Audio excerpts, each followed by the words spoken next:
Club world কাপে পিএসজির বিপক্ষে ম্যাচে হঠাৎ করেই তালি দিয়ে উঠলেন আতলেটিকো মাদ্রিদের কোচ দিয়েগো সিমিওনে। তবে সেটা আনন্দে নয়, হতাশা আর বেদনায়। খানিক আগেই ভিএআরে একটা গোল বাতিল হয়েছে তার দলের। আসুন পুরো গল্পটা তলিয়ে দেখা যাক। বায়ার্ন মিউনিখের কাছে গুনে গুনে 10 গোল খেয়েছে নিউজিল্যান্ডের ক্লাব অকল্যান্ড সিটি এফসি। ওদের কথা বাদ দিন, অ্যামেচার খেলোয়াড়রা চাকরি থেকে ছুটি নিয়ে এসেছে ক্লাব ওয়ার্ল্ড কাপ খেলতে। কিন্তু আতলেটিকো মাদ্রিদের গল্পটা তো আর তেমন নয়। একে তো ঐতিহ্যগতভাবে তারা স্প্যানিশ বা ইউরোপিয়ান জায়ান্ট, তার উপর ওদের বস হিসেবে আছেন মাস্টারমাইন্ড দিয়েগো সিমিওনে। তারা কেন পিএসজির কাছে প্রথম ম্যাচেই এক হালি গোল খাবে? শুধু কি তাই, আতলেটিকো মাদ্রিদ রোজবল স্টেডিয়ামে এই ম্যাচে অলমোস্ট সব দিক দিয়ে করে ফেলেছে লেজে গোবরে। 4টা গোল তো তারা খেয়েছেই, ফিরিয়ে দিতে পারেনি একটাও।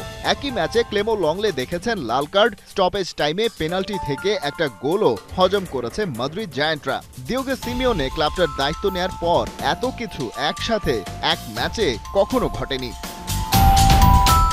আফটার ম্যাচ প্রেস মিটে সিমিওনে নিজের কপালকে দোষ দেয়া ছাড়া আর তেমন কোনো উপায় খুঁজে পেলেন না। আতোয়া গ্রিজমানের গোলটা হয়েই যেতে পারত, কিন্তু গোলকিপার সেটা আটকে দেয়। একটা গোল ভিএআরে বাতিল হয়। রেফারির ওই সিদ্ধান্তে অবশ্য চাপা ক্ষোভ আছে স্প্যানিশ সমর্থকদের মাঝে। হেড কোচ বলছেন 14 বছর পরে এসে রেফারির সিদ্ধান্ত নিয়ে কথা বলতে আর ভালো লাগে না। এই ইস্যুতে তিনি বেশ ক্লান্ত। আরেকটা বিষয়ও অখুশি করেছে আতলেটিকো বসকে। ক্লাবের সাথে খেলোয়াড় কেনা বেচা নিয়ে দেন দরবার। সরাসরি সেটা না বললেও প্যারিসিয়ানদের প্রশংসা করতে গিয়ে তার কিছুটা আভাস দিয়েছেন বটে।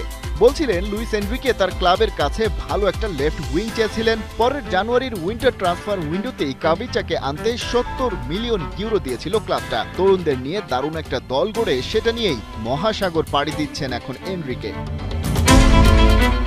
ইউরোপ থেকে এসে যুক্তরাষ্ট্রের তীব্র গরমের মধ্যে পড়েছে ফুটবলাররা। তবে সেটাকে কোনো অজুহাত হিসেবে ব্যবহার করতে চাননি সিমিওনে। কারণ প্রথম ম্যাচের প্রতিপক্ষ পিএসজি কাতারি মালিকানাধীন হলেও born and raised in Europe, তারা তারুণ্যের উপর ভর করে খেলছে, যেটা আতলেটিকো পারছে না।